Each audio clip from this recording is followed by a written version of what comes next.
भक्ति योग की महिमा। उद्धव जी ने पूछा, श्री कृष्ण ब्रह्मवादी महात्मा आत्म कल्याण के अनेकों साधन बतलाते हैं। उनमें अपनी अपनी दृष्टि के अनुसार सभी श्रेष्ठ हैं अथवा किसी एक की प्रधानता है। मेरे स्वामी, आपने तो अभी अभी भक्ति योग को ही निरपेक्ष एवं स्वतंत्र साधन बतलाया है, क्योंकि इसी से सब ओर से आसक्ति छोड़कर मन आप में ही तन्मय हो जाता है। भगवान श्री कृष्ण ने कहा, प्रिय उद्धव, ये वेदवाणी समय के फेर से प्रलय के अवसर पर लुप्त हो गई थी। फिर जब सृष्टि का समय आया तब मैंने अपने संकल्प से ही इसे ब्रह्मा को उपदेश किया। इसमें मेरे भागवत धर्म का ही वर्णन है। ब्रह्मा ने अपने ज्येष्ठ पुत्र स्वयं मनु को उपदेश किया और उनसे भृगु, अंगिरा, मरीच, पुलह, अत्रि, पुलस्त्य और कृतु इन 7 प्रजापति महर्षियों ने ग्रहण किया। तदनंतर इन ब्रह्म ऋषियों की संतान देवता, दानव, गुहक, मनुष्य, सिद्ध, गंधर्व, विद्याधर, चारण, किंदे, किन्नर, नाग, राक्षस और किमपुरुष आदि ने इसे अपने पूर्वज इन्हीं ब्रह्म ऋषियों से प्राप्त किया। सभी जातियों और व्यक्तियों के स्वभाव, उनकी वासनाएं सत्व, रज और तमोगुण के कारण भिन्न भिन्न हैं। इसलिए उनमें और उनकी बुद्धि वृत्तियों में भी अनेकों भेद हैं। इसीलिए वे सभी अपनी अपनी प्रकृति के अनुसार उस वेदवाणी का भिन्न भिन्न अर्थ ग्रहण करते हैं। वे वाणी ही ऐसी अलौकिक है कि उससे विभिन्न अर्थ निकलना स्वाभाविक ही है। इसी प्रकार स्वभाव भेद तथा परंपरागत उपदेश के भेद से मनुष्यों की बुद्धि में भिन्नता आ जाती है और कुछ लोग तो बिना किसी विचार के वेद विरुद्ध पाखंड मतावलंबी हो जाते हैं। प्रिय उद्धव, सभी की बुद्धि मेरी माया से मोहित हो रही है। इसी से वे अपने अपने कर्म संस्कार और अपनी अपनी रुचि के अनुसार आत्म कल्याण के साधन भी एक नहीं अनेकों बतलाते हैं। पूर्व मीमांसक धर्म को, साहित्याचार्य यश को, काम शास्त्री काम को, योग वेत्ता सत्य और शमदम आदि को, धन नीतिकार ऐश्वर्य को, त्यागी त्याग को और लोकायतिक भोग को ही मनुष्य जीवन का स्वार्थ परम लाभ बतलाते हैं। कर्मयोगी लोग यज्ञ, तप, दान, व्रत तथा यम नियम आदि को पुरुषार्थ बतलाते हैं, परंतु ये सभी कर्म हैं। इनके फलस्वरूप जो लोक मिलते हैं वे उत्पत्ति और नाश वाले हैं। कर्मों का फल समाप्त हो जाने पर उनसे दुख ही मिलता है और सच पूछो तो उनकी अंतिम गत घोर अज्ञान ही है। उनसे जो सुख मिलता है वह तुच्छ है, नगण्य है और वे लोग भोग के समय भी असूया आदि दोषों के कारण शोक से परिपूर्ण हैं। इसलिए इन विभिन्न साधनों के फेर में ना पड़ना चाहिए। प्रिय उद्धव, जो सब ओर से निरपेक्ष बेपरवाह हो गया है, किसी भी कर्म या फल आदि की आवश्यकता नहीं रखता और अपने अंतःकरण को सब प्रकार से मुझे ही समर्पित कर चुका है, परमानंद स्वरूप मैं उसकी आत्मा के रूप में स्फुरित होने लगता हूँ। इससे वह जिस सुख का अनुभव करता है वह विषय लोलुप प्राणियों को किसी प्रकार मिल नहीं सकता।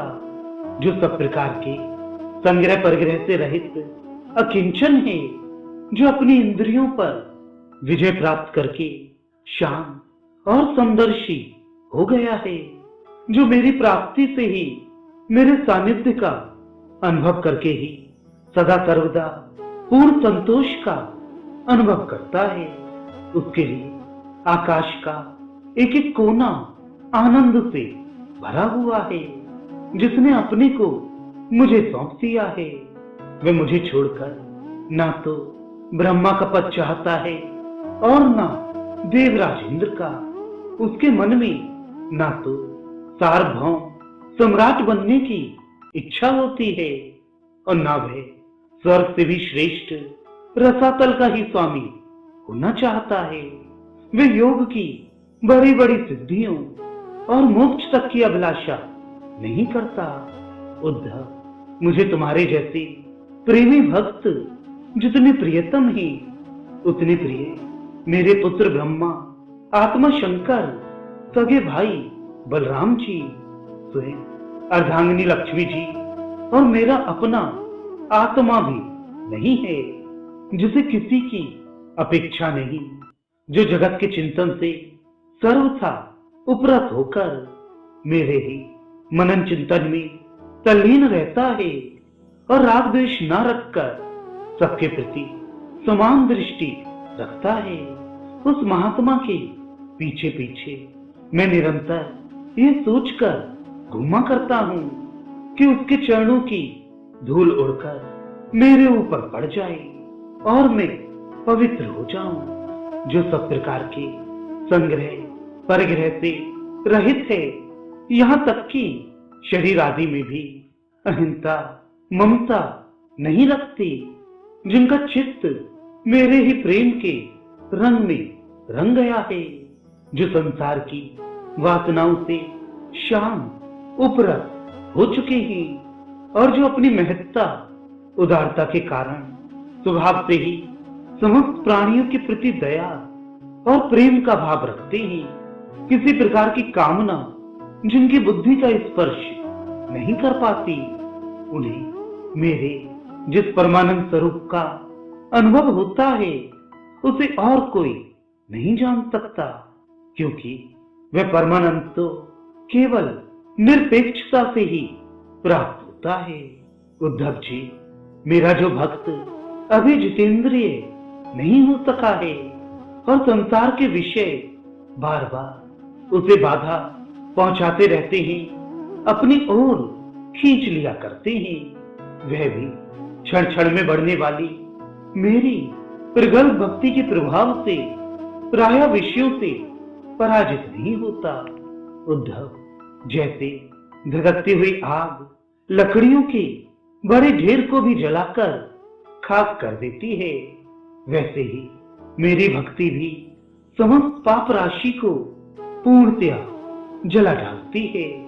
उद्धव, योग साधन, ज्ञान विज्ञान, धर्मानुष्ठान, जप पाठ और तप त्याग मुझे प्राप्त कराने में उतने समर्थ नहीं है, जितनी दिनों दिन बढ़ने वाली अनन्य प्रेममयी मेरी भक्ति। मैं संतों का प्रियतम आत्मा हूँ। मैं अनन्य श्रद्धा और अनन्य भक्ति से ही पकड़ में आता हूँ। मुझे प्राप्त करने का यह एक ही उपाय है।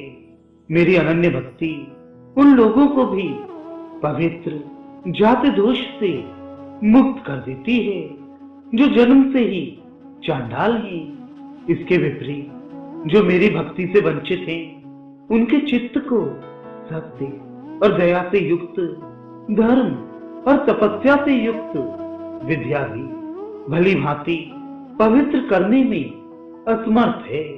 जब तक सारा शरीर पुलकित नहीं हो जाता, चित्त पिघलकर गदगद नहीं हो जाता, आनंद के आंसू आंखों से छलकने नहीं लगते, तथा अंतरंग और बहिरंग भक्ति की बाढ़ में चित्त डूबने उतराने नहीं लगता, तब तक इसके शुद्ध होने की कोई संभावना नहीं है।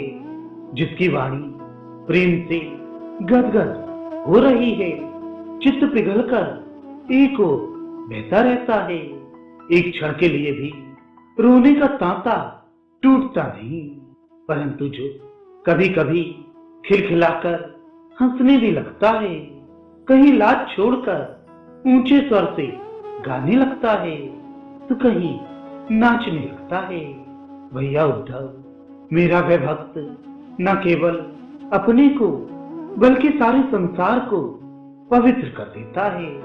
जैसे आग में तपाने पर सोना मैल छोड़ देता है, निखर जाता है और अपनी असली शुद्ध रूप में स्थित हो जाता है।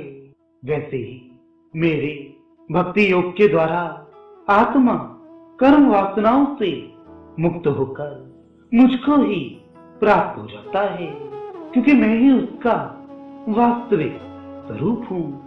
उद्धव जी, मेरी परम पावन लीला कथा के शिव कीर्तन से ज्यों ज्यों चित्त का मैल धुलता जाता है, त्यों त्यों से सूक्ष्म वस्तु के वास्तविक तत्व के दर्शन होने लगते हैं। जैसे अंजन के द्वारा नेत्रों का दोष मिटने पर उनमें सूक्ष्म वस्तुओं को देखने की शक्ति आने लगती है।